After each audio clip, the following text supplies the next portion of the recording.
प्यारे बच्चों, कक्षा 10 मैथ का पहला चैप्टर आप पढ़ेंगे वास्तविक संख्याएं।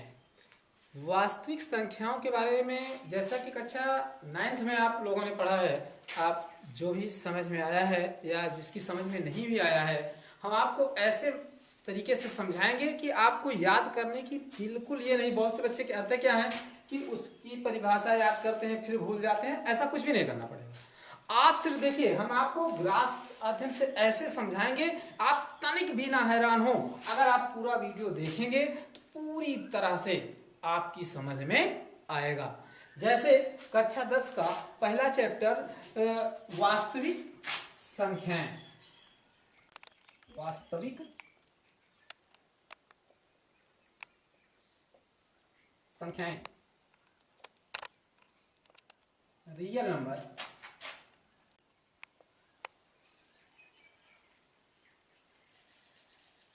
रियल वास्तविक संख्याएं। वास्तविक संख्या है क्या, इसके बारे में देखिए। वास्तविक संख्या परिमेय और अपरिमेय दोनों तरह की संख्याओं को अगर आप मिला लें तो जो इनका समुच्चय प्राप्त होता है उसी को क्या कहते हैं आप? वास्तविक संख्याएं। हमने आपको क्या बताया? वास्तविक संख्या क्या है? अगर हम पढ़ते आए पिछले क्लास में, परिमेय और अपरिमेय दोनों तरह की संख्याओं का समुच्चय जो होता है वही आपका क्या है? वास्तविक संख्याएं। तो वास्तविक संख्या के बारे में हम आपको ग्राफ के माध्यम से बताएंगे। उसके पहले हमें क्या क्या सीखना है, देखिए। सीखने के लिए सबसे पहले जैसे संख्या, वास्तविक संख्या की बात आई, संख्या जैसे 1, 2, 3, 4। प्राकृतिक संख्या अगर आप देखते हैं तो कुछ संख्याएं ऐसी हैं जिसके बारे में आप बता नहीं सकते कि इसकी खोज किसने की। तो जो प्रकृति में पहले से संख्याएं मौजूद थी उन संख्याओं को क्या कहते हैं आप? प्राकृतिक संख्या। क्या कहते हैं? प्राकृतिक संख्या। और प्राकृतिक संख्या के साथ साथ क्या प्राकृतिक संख्या जो उपलब्ध थी उसी संख्या से सब चीजों का गिनना क्या संभव नहीं हो पाया। जैसा कि अगर हम किसी आवश्यकता पड़ने पर ही उस चीज की खोज की जाती है। जैसे अब जब हम गिनते हैं, जैसे मान लीजिए वास्तविक संख्याओं की जब प्राकृतिक संख्याओं की जो खोज हुई उसमें 1, 2, 3, 4, 5, 6, 7, 8, 9 तक तो आप गिन ली। लेकिन 10 लिखने के लिए आपको किसकी आवश्यकता पड़ गई? जीरो। जीरो तो है नहीं प्राकृतिक संख्या में, जीरो की खोज हुई है। आप गाना सुनते होंगे रेडियो में, जब जीरो दिया मेरे भारत ने तो दुनिया को गिनती है। तो जीरो की खोज कहाँ हुई थी? भारत में। तो यहां 9 तक तो गिनती आपको जो 1 से 9 तक था तब तक तो ठीक था, लेकिन 10 का अंक गिनने के लिए आपको शून्य को लाना पड़ा और शून्य की खोज की गई। और जब उस प्राकृतिक संख्या में आपने शून्य को और मिला दिया तो संख्या हमारी क्या बन गई? पूर्ण संख्या। संख्या पूरी हो गई। क्यों? क्योंकि अगर हमको 10 लिखना है तो जीरो की आवश्यकता पड़ गई। 100 लिखना है डबल जीरो की आवश्यकता। अगर इसके पहले आपको संख्याएं 1 से कहां तक पता थी? 9 तक। क्या 1 और 9 की सहायता से आप 100 लिख पाते? नहीं लिख पाते। 10 लिख पाते? नहीं लिख पाते। तो इसको लिखने के लिए जीरो की आवश्यकता पड़ी और इसी जीरो की सहायता से आपको 10 प्राप्त हो गया, 100 प्राप्त हो गया, 1000 प्राप्त हो जाएगा, 10,000 प्राप्त हो जाएगा। तो हम पूरी संख्या आप लिख सकते हैं, कोई कमी तो नहीं रहेगी। वो हमारी जो कमी थी वो पूरी होगी। तो अब इस संख्या जीरो वाली संख्या का नाम आप क्या देंगे? पूर्ण। यानी प्राकृतिक संख्या में शून्य को और मिला दिया जाए तो प्राप्त संख्याएं पूर्ण संख्याएं कहलाती हैं।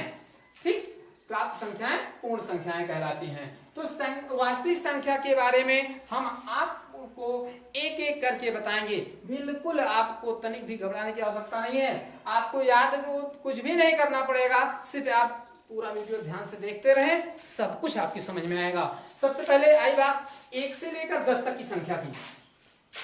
1 से लेकर देखिए अगर 1 से लेकर 9 तक की संख्या थी हमारे पास, ये 1 से लेकर 9 तक ये प्रकृति में पहले से उपलब्ध थी, इसलिए इसका नाम हमने क्या दे दिया, प्राकृतिक संख्या। अब इन्हीं संख्याओं में से अगर हम दो संख्या, जैसे मान लीजिए 11 लिखना हुआ, एक एक दो बार लिख दिया 11 हो गया, 12 लिखना है तो, लेकिन 1 और 1 दोनों पहले में संख्या मौजूद थी, 1 और 2 ये भी पहले से मौजूद थी, और 1 और 3 ये भी पहले, 1 और 3 पहले से मौजूद था। लेकिन अगर हमें 10 लिखना हुआ तो क्या आप 0 पहले से मौजूद था? नहीं था।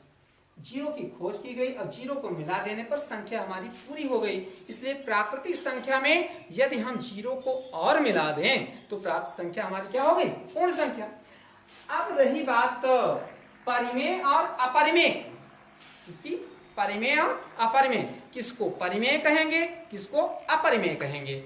और देखिए अब हम आपको जो इस सब की चार्ट के बारे में बताएंगे, जरा देखिए वास्तविक संख्याओं के बारे में हम एक आपको ग्राफ बनाकर दे रहे हैं, देखिएगा इसमें कैसे ग्राफ बनाएंगे। अब उसमें इसके बाद हम आपको बताएंगे कि इन संख्याओं की आवश्यकता क्यों पड़ी, परिमेय कहने के लिए क्यों आवश्यकता पड़ी, अपरिमेय कहने के लिए क्यों आवश्यकता पड़ी, या इसमें आवर्ती संख्याएं क्या होती हैं, अनावर्ती संख्याएं क्या होती हैं ना।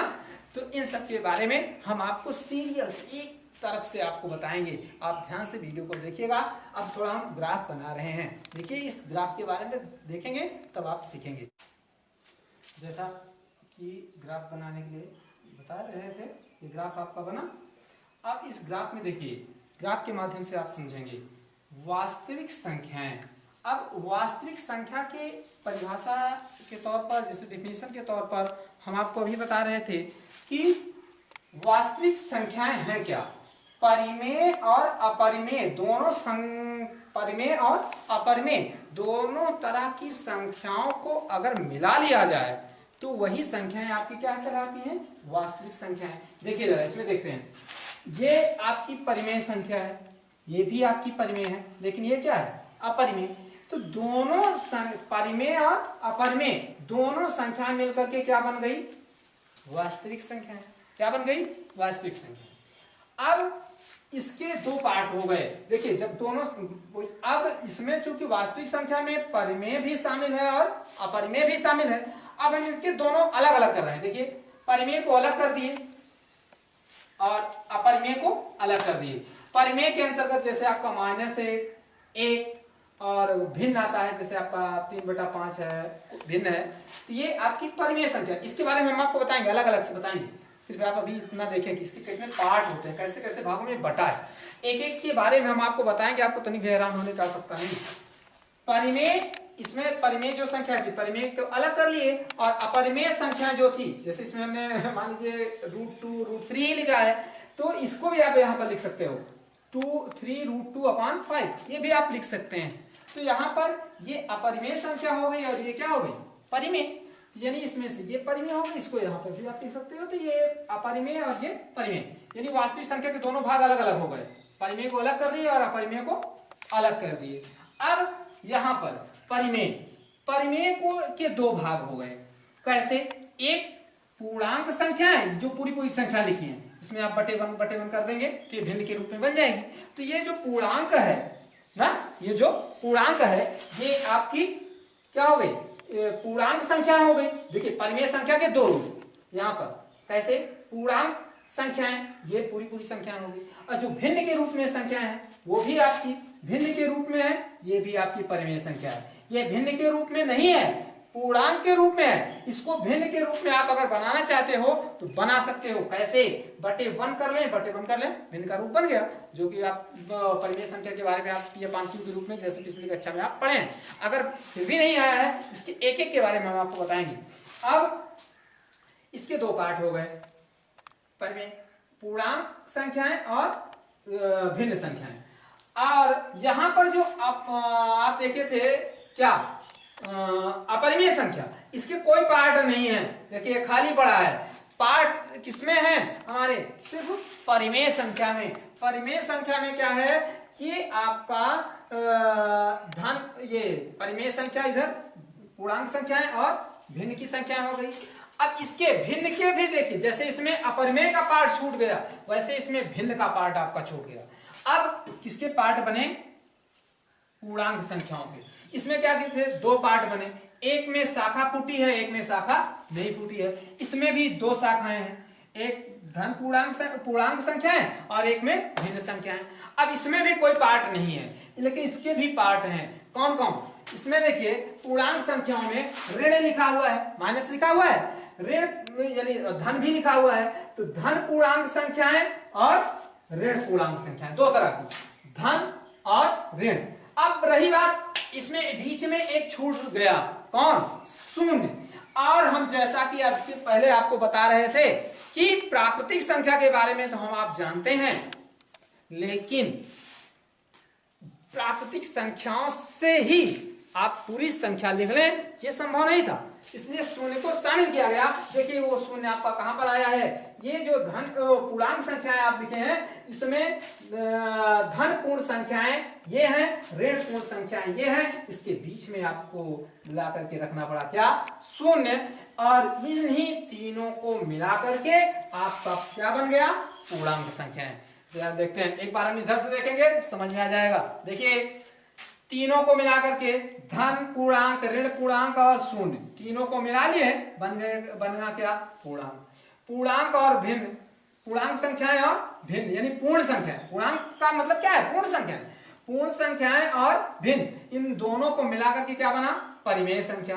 परिमेय और अपरिमेय को मिलकर के क्या बन गया? वास्तविक संख्या। बात समझ में आई? ठीक।